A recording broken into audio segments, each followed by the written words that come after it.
അസ്സലാമു അലൈക്കും ഫ്രണ്ട്സ്. ഇന്നത്തെ വീഡിയോയിൽ ഞാൻ രാത്രിയത്തെ കുറച്ച് കാര്യങ്ങളാണ് കാണിക്കുന്നത്. പിന്നെ സൂറത്തുൽ ഹുമസയെക്കുറിച്ചും പറയുന്നുണ്ട്. പിന്നെ എൻ്റെ അടുത്ത് കുറച്ച് പേര് കമൻ്റായിട്ട് ചോദിച്ചായിരുന്നു ഫോൺ അഡിക്ഷൻ മാറാൻ വേണ്ടിയിട്ടൊരു വീഡിയോ ചെയ്യുമെന്ന്. അപ്പോൾ ഞാൻ ഇന്നത്തെ വീഡിയോയിൽ ഫോൺ അഡിക്ഷൻ മാറാൻ വേണ്ടിയിട്ടൊരു 10 ടിപ്സ് പറഞ്ഞു തരാം. പിന്നെ കമൻറ്റ് വന്നത് എൻ്റെ ദുആ ബുക്കും ഖുർആൻ ജേണലിംഗ് ബുക്കും പിന്നെ എൻ്റെ ടേബിളും ഒക്കെ ഒന്ന് കാണിച്ചു തരുമെന്നാണ്. ഇത് ഞാൻ ഓൾറെഡി കാണിച്ചിട്ടുണ്ടായിരുന്നു, ആ വീഡിയോ കാണാത്തതുകൊണ്ടായിരിക്കും, എന്നാലും ഞാൻ കാണിച്ചു തരാം. ദുആ ബുക്ക് ഞാൻ ഇപ്പോൾ കാണിച്ചു തരാം. പിന്നെ എൻ്റെ ടേബിളും ഖുർആൻ ജേണലിംഗ് ബുക്കും അവസാനം കാണിച്ചു തരാം വീഡിയോയുടെ. ഇതാണ് എൻ്റെ ഇപ്പോഴത്തെ ദുആ ബുക്ക്. പക്ഷേ ഫസ്റ്റ് തൊട്ടേ എൻ്റെ ദുആ ബുക്ക് വേറെ ആയിരുന്നു, അത് മിസ്സായിപ്പോയി. അത് കിട്ടുന്നെങ്കിൽ ഞാൻ നിങ്ങൾക്ക് അതുകൂടെ കാണിച്ചു തരാം. ഇപ്പോൾ ഇതാണ് എൻ്റെ ദുആ ബുക്ക്. ഞാൻ ഇതിനകത്ത് ഓരോ പുതിയ ഹദീസുകളിൽ നിന്ന് അറിയുന്ന ദുആകളും അല്ലാതെ സ്പീച്ചൊക്കെ കേൾക്കുമ്പോഴുള്ള ദുആകളൊക്കെ എഴുതിയിടുന്ന ബുക്കാണ്. ഇനി ഇതിനകത്ത് ഞാൻ അള്ളാഹുവിനായിട്ടുള്ള ലെറ്ററൊക്കെ എഴുതാറുണ്ട്. ഇന്നത്തെ വീഡിയോയിൽ ഞാൻ മഗ്‌രിബ് തൊട്ട് ഇശാ വരെയുള്ള കുറച്ച് കാര്യങ്ങളാണ് കാണിക്കുന്നത്. മഗ്‌രിബ് നിസ്കരിച്ചിട്ട് ഞാൻ എന്നത്തെയും പോലെ ഖുർആൻ ഓതും. ഇപ്പോൾ ഞാൻ 15ാമത്തെ ജുസ്സാണ് ഓതിക്കൊണ്ടിരിക്കുന്നത്. പിന്നെ ഞാൻ ദുആ ബുക്കിൽ കുറച്ച് ദുആകളൊക്കെ ഓതും. ഇനി ഞാൻ ഫോൺ അഡിക്ഷൻ മാറാൻ വേണ്ടിയിട്ടുള്ള കാര്യങ്ങൾ പറഞ്ഞു തരാം. 10 സ്റ്റെപ്പായിട്ടാണ് ഞാൻ ഓരോ കാര്യങ്ങളും പറയാൻ പോണത്.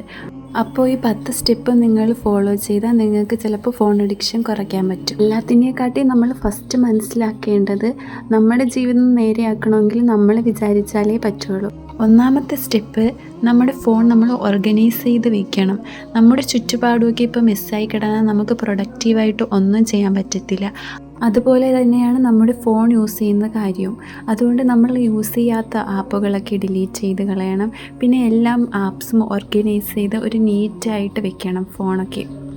രണ്ടാമത്തെ സ്റ്റെപ്പ് എന്ന് പറയുന്നത് നമ്മുടെ സോഷ്യൽ മീഡിയാസിലുള്ള ഹറാം സെലിബ്രിറ്റീസിനെയൊക്കെ റിമൂവ് ചെയ്ത് കളയണം.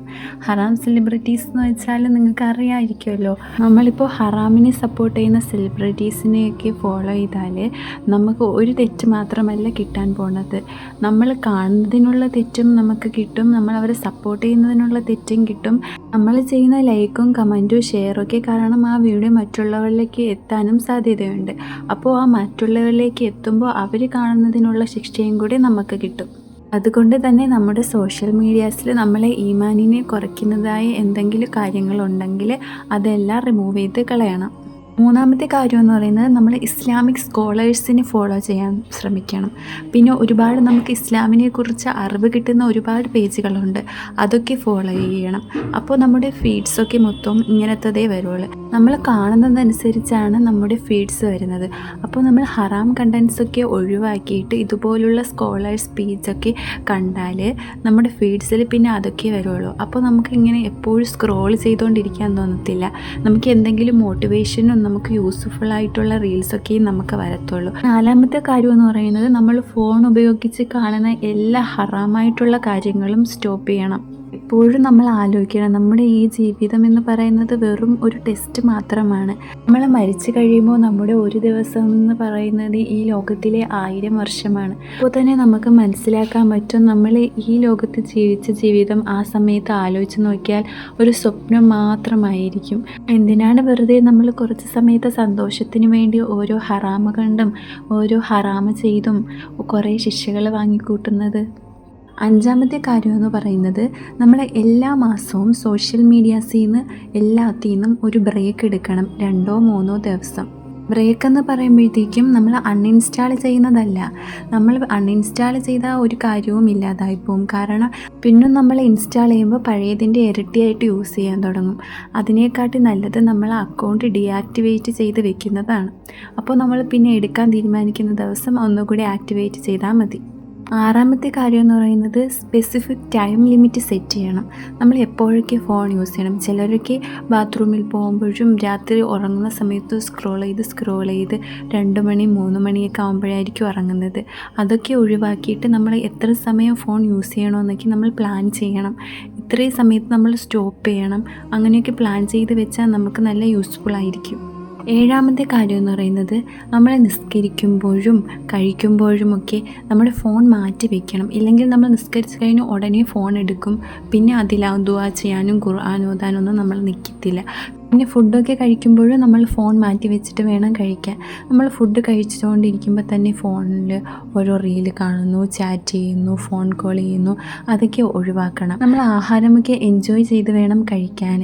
നമുക്ക് കിട്ടുന്ന ഏറ്റവും നല്ല ഫാമിലി ടൈമാണ് കഴിക്കുമ്പോൾ കിട്ടുന്നത്. അപ്പോൾ അതൊക്കെ എൻജോയ് ചെയ്യാൻ നമ്മൾ ശ്രമിക്കണം. വെറുതെ ഫോണിൽ മാത്രം ഇരുന്ന് നമ്മുടെ സമയം കളയരുത്. എട്ടാമത്തെ കാര്യം എന്ന് പറയുന്നത് നമ്മൾ ഫോണിനെ നല്ല രീതിയിൽ യൂസ് ചെയ്യാൻ പഠിക്കണം. നമുക്ക് ഈ ഫോൺ കൊണ്ട് പഴയ കാലത്തെക്കാട്ടി എത്ര അഡ്വാൻറ്റേജ് ഉണ്ട്. നമുക്ക് എത്ര കാര്യങ്ങൾ ഈ ഫോണിൽ കൂടി പഠിക്കാൻ പറ്റും. ഇസ്ലാമിനെ കുറിച്ചായാലും അല്ലെങ്കിൽ നമ്മുടെ സ്റ്റഡീസിനായാലും എത്ര കാര്യങ്ങൾ നമുക്ക് ഈ ഫോണിലൂടെ അറിവ് നേടാൻ പറ്റും. അതുകൊണ്ട് നമ്മുടെ കയ്യിലിരിക്കുന്ന ഫോൺ വെച്ച് നമ്മളെ ജീവിതം തന്നെ ഇല്ലാതാക്കാതെ നമ്മുടെ ജീവിതത്തിന് ബെനിഫിറ്റ് ചെയ്യുന്ന എന്തെങ്കിലുമൊക്കെ കാര്യങ്ങൾ ചെയ്യാൻ ശ്രമിക്കണം. ഒമ്പതാമത്തെ കാര്യമെന്ന് പറയുന്നത് നമ്മൾ അള്ളാഹുവിൻ്റെ അടുത്ത് ദുആ ചെയ്യണം. നമ്മുടെ മനസ്സിൻ്റെയും നമ്മുടെ ജീവിതത്തിൻ്റെയും എല്ലാ കാര്യങ്ങളിലും കൺട്രോളുള്ള അള്ളാഹുവിൻ്റെ അടുത്ത് ദുആ ചെയ്യണം. അള്ളാഹുവേ, ഞങ്ങൾ ചെയ്യുന്ന പ്രവർത്തികൾ നല്ല രീതിയിലാക്കി തരണേ റബ്ബേ. അള്ളാഹുവേ, നീ നമുക്ക് തന്ന സമയം പാഴാക്കാതെ നല്ല രീതിയിൽ ചിലവാക്കാനുള്ള മനസ്സ് നമുക്ക് തരണേ റബ്ബേ എന്നൊക്കെ പ്രാർത്ഥിക്കണം. പത്താമത്തെ കാര്യം എന്ന് പറയുന്നത് നമ്മൾ എപ്പോഴും ഓർക്കണം, നമ്മൾ ചിലവാക്കുന്ന ഓരോ സെക്കൻഡും നമ്മൾ അള്ളാഹു ക്വസ്റ്റ്യൻ ചെയ്യും. അപ്പോൾ എങ്ങനെയൊക്കെ ചിലവാക്കിയെന്ന് നമ്മൾ പറയേണ്ടി വരും അള്ളാഹുവിൻ്റെ അടുത്ത്. അപ്പോൾ അതൊക്കെ ആലോചിച്ചിട്ട് വേണം നമ്മൾ ഓരോ സെക്കൻഡും ചിലവാക്കാൻ വേണ്ടി. ഓരോ സെക്കൻഡും നമ്മൾ ഫോണിൽ ചെയ്യുന്ന പ്രവൃത്തികളും അള്ളാഹുവിൻ്റെ അടുത്ത് പറയേണ്ടി വരുമെന്ന് നമ്മൾ ആലോചിച്ചുകൊണ്ടേയിരിക്കണം. നമ്മൾ ചെയ്യുന്ന ഓരോ ലൈക്കും ഷെയറുമൊക്കെ അള്ളാഹുവിൻ്റെ അടുത്ത് കണക്ക് പറയേണ്ടി വരും. അതൊക്കെ ആലോചിച്ചിട്ട് വേണം നമ്മൾ ഓരോന്ന് ചെയ്യാനൊക്കെ. ഫോൺ അഡിക്ഷൻ മാറാൻ വേണ്ടി ഇത്രയും 10 കാര്യങ്ങൾ ചെയ്താൽ തന്നെ മതി, നമ്മുടെ ഫോൺ അഡിക്ഷനൊക്കെ മാറും. പക്ഷേ ഏറ്റവും വലിയ കാര്യമെന്ന് പറയും നമുക്ക് ഇതൊക്കെ ചെയ്യാൻ വേണ്ടിയിട്ടുള്ള മനസ്സാണ്. അതുകൊണ്ട് എപ്പോഴും നമ്മൾ അള്ളാഹുവിൻ്റെ അടുത്ത് തന്നെ പ്രാർത്ഥിക്കണം. അള്ളാഹുവേ, എനിക്ക് നല്ല മനസ്സ് നീ തരണേ റബ്ബേ എന്ന് പറഞ്ഞ് പ്രാർത്ഥിക്കണം. നമ്മുടെ ഏറ്റവും വലിയ ശത്രു എന്ന് പറയുന്നത് ശൈത്താനാണ്. അപ്പോൾ നമ്മൾ എപ്പോഴും അള്ളാഹുവിൻ്റെ അടുത്ത് ശൈത്താനിൽ നിന്നും സംരക്ഷണം ചോദിക്കണം. ഇനി നമുക്ക് സൂറത്തുൽ ഹുമസയെക്കുറിച്ച് കേൾക്കാം. ഹുമസ എന്ന വാക്കിൻ്റെ അർത്ഥം കുത്തുവാക്ക് പറയുന്നവൻ എന്നാണ്. ഖുർആനിലെ 104-ാമത്തെ സൂറത്താണ് ഹുമസ. മക്കയിലാണ് ഈ സൂറത്ത് അവതരിക്കപ്പെട്ടത്. 9 ആയത്തുകളാണ് ഈ സൂറത്തിനുള്ളത്. ഇത് ആദ്യകാലത്ത് ഇസ്ലാമിനെ പരിഹസിക്കുന്നതും കുത്തുവാക്ക് പറയുന്നതും പിന്നെ സ്വന്തം പണത്തിലും സമ്പാദ്യത്തിലും അഹങ്കരിക്കുന്ന ആൾക്കാരുടെ സമയത്ത് ഇറക്കപ്പെട്ട സൂറത്താണ്. നരകം 7 ലെവലായിട്ടാണ് ഉള്ളത്. ഈ സൂറത്തിൽ കൂടെ അൽ ഹുത്തമ എന്ന അതിഭയാനകരമായ ലെവലിനെ പറ്റി പറയുന്നുണ്ട്. ഇനി നമുക്ക് ഓരോ ആയത്തിൻ്റെ അർത്ഥം വെച്ച് നോക്കാം. വൈലുൽ കുല്ലി ഹുമസത്തിൽ ലുമസത്ത്. കുത്തുവാക്ക് പറയുന്നവനും അവഹേളിക്കുന്നവനുമായ ഏതൊരാൾക്കും നാശം. അല്ലദീ ജമഹമാലൻ വ അദ്ദദ. അവൻ്റെ ധനം ശേഖരിക്കുകയും അത് എണ്ണി നോക്കിക്കൊണ്ടിരിക്കുകയും ചെയ്യുന്നവൻ. യഹ്സബു അന്നമാലഹു അഹ്ലദ. അവൻ്റെ ധനം അവന് ശാശ്വത ജീവിതം നൽകിയിരിക്കുന്നു എന്നവൻ വിചാരിക്കുന്നു. കല്ലാല യുൻബദന്ന ഫിൽ ഹുതമത്. നിസ്സംശയം അവൻ ഹുതമയിൽ എറിയപ്പെടുക തന്നെ ചെയ്യും. വമാ അദ്റാകമൽ ഹുതമത്. ഹുതമ എന്നാൽ എന്താണെന്ന് നിനക്കറിയാമോ? നാറുല്ലാഹിൽ മുഅ്സദത്ത്. അത് അള്ളാഹുവിൻ്റെ ജ്വലിപ്പിക്കപ്പെട്ട അഗ്നിയാകുന്നു. അല്ലതി തത്തൊലിഹു അലൽ അഫ്ഇദത്ത്. ഹൃദയങ്ങളിലേക്ക് കത്തിപ്പടരുന്നതായ. ഇന്നഹ അലൈഹിം മുഅ്സദത്ത്. തീർച്ചയായും അത് അവരുടെ മേൽ അടച്ചു മൂടപ്പെടുന്നതായിരിക്കും. ഫി അമദിൻ മുമദ്ദദത്ത്. നീട്ടിയുണ്ടാക്കിയ സ്തംഭങ്ങളിലായിക്കൊണ്ട്. ഇനി ഈ സൂറത്തുൽ ഹുമസ കൊണ്ട് നമ്മുടെ ജീവിതത്തിൽ എന്തൊക്കെ തീരുമാനമെടുക്കാമെന്ന് നോക്കാം.